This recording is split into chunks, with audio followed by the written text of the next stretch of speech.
جو ہے وہ یہ ہے، سیدنا عبداللہ بن زبیر رضی اللہ تعالیٰ عنہ فرماتے ہیں اس آیت کے نزول کے بعد سیدنا عمر رضی اللہ تعالیٰ عنہ کی کیا حالت تھی۔ جو سورہ حجرات کی آیت ہے، یا ایھا الذین آمنوا لا تقدموا بین یدی اللہ ورسولہ، کہ یہ جو آیت ہے، اس آیت کے نزول ہونے کے بعد حضرت عمر بن خطاب رضی اللہ تعالیٰ عنہ کی کیا حالت تھی، یہ عبداللہ بن زبیر رضی اللہ تعالیٰ عنہ بیان کرتے ہیں۔ فکان عمر بن الخطاب بعد ذلك اذا تکلم عند النبی صلی اللہ علیہ وسلم لم يسمعوا کلامہ حتی یستفہمہ، کہ اس واقعے کے بعد حضرت عمر رضی اللہ تعالیٰ عنہ جب بھی نبی کریم صلی اللہ علیہ وسلم سے گفتگو کرتے، جب بھی نبی کریم صلی اللہ علیہ وسلم سے بات کرتے تو اتنے دھیرے بولتے کہ بات سنائی نہیں دیتی، یہاں تک کہ جو سننے والا ہوتا ان سے دوبارہ پوچھنا پڑ جاتا تھا کہ آپ بولنا کیا چاہ رہے ہیں میرے بھائیو۔ یہ ہے نبی کا تقاضا محبت کا، یہ ہے نبی سے محبت کا تقاضا کہ نبی جب یہ آیت نازل ہو گئی تو حضرت عمر بن خطاب رضی اللہ تعالیٰ عنہ جیسے جلیل القدر صحابی یا اتنے عظیم صحابی کہ جب بھی یہ بات کرتے ہیں تو اتنا دھیرے بولتے ہیں کہ سننے والے کو دوبارہ پوچھنا پڑتا ہے کہ آپ بولنا کیا چاہ رہے ہیں، آپ کہنا کیا چاہ رہے ہیں میرے بھائیو۔ یہ ہے نبی کا محبت کا تقاضا، اور یہ روایت سنن ترمذی کے اندر 3266 نمبر کی روایت ہے، اور المعجم الکبیر للطبرانی کے اندر 275 نمبر کی آیت ہے، اور علامہ البانی نے اس روایت کو صحیح کہا میرے بھائی۔ تیسرا واقعہ جو ہے وہ ہے صلح حدیبیہ کے موقع پر، جب عروہ بن مسعود رضی اللہ تعالیٰ عنہ مکہ والوں کی طرف سے سفیر بن کر کے رسول اکرم صلی اللہ علیہ وسلم کی خدمت اقدس میں حاضر ہوئے، تو واپس جا کر کے جب وہ سفیر بن کر کے حاضر ہوئے اور پھر واپس جب گئے تو واپس جا کر کے اپنا چشمدید واقعہ بیان کیا جو نبی صلی اللہ علیہ وسلم کے صحابہ کرام کو کرتے ہوئے دیکھا۔ انہوں نے جا کر کے واپس مکہ کے اندر یہ بیان کیا جسے امام بخاری نے اپنے صحیح بخاری کے اندر ذکر فرمایا ہے کہ عروہ بن زبیر نے مکہ میں جا کر کے کہا، اے میری قوم کے لوگوں، میں نے تو بہت سارے بادشاہوں کے پاس بھی پہنچ چکا ہوں،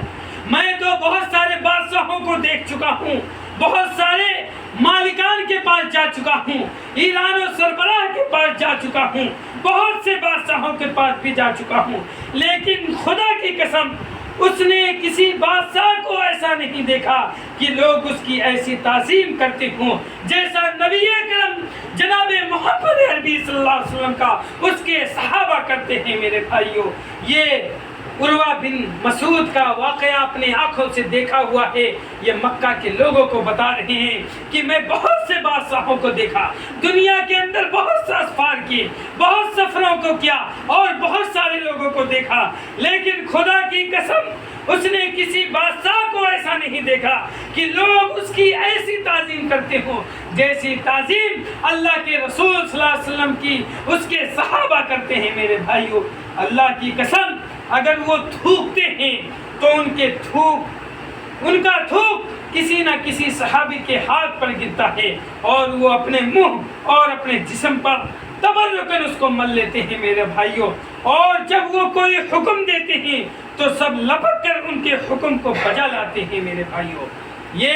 عروہ بن مسعود اپنے آنکھوں دیکھا واقعہ مکہ والوں سے کہہ رہے ہیں کہ جب بھی کوئی حکم نبی صادر کرتا ہے اس کے صحابہ فوراً اس پر لپک کر کے اس کو بجا لانے کی، اس پر عمل کرنے کی فوراً کوشش کرتے ہیں، اور وضو کرتے ہیں تو وضو کا پانی ان کے لیے باعث برکت ٹھہرتا ہے، وضو کے پانی گرنے نہیں دیتے ہیں بلکہ اس کو ہاتھوں ہاتھ میں لے کر کے اپنے جسم کو مل لیتے ہیں، اور اس کو لینے کے لیے، اس وضو کے قطرات کو لینے کے لیے صحابہ کرام رضوان اللہ علیہم اجمعین کے درمیان چھینا جھپٹی ہو جایا کرتی ہے، وہ چھینا جھپٹی کر لیتے ہیں کہ ہم لیں گے میرے بھائیوں۔ یہ ہے نبی سے محبت کا تقاضا، اور وہ بولتے ہیں تو ان کے ساتھیوں کی آوازیں پست ہوتی ہیں۔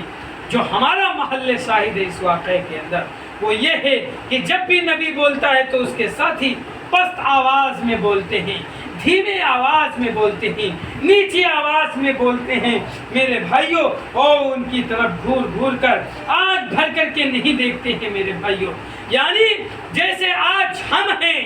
ہمارے والدین ہیں، ہمیں کوئی حکم دیتے ہیں تو ہم ان کو اپنی آنکھیں پھاڑ پھاڑ کر گھور گھور کر دیکھتے ہیں، ایسا نہیں ہے کہ اس کے صحابہ جب وہ نبی کوئی حکم صادر فرماتا ہے تو اس کے صحابہ گھور گھور کو نہیں دیکھتے ہیں میرے بھائیوں۔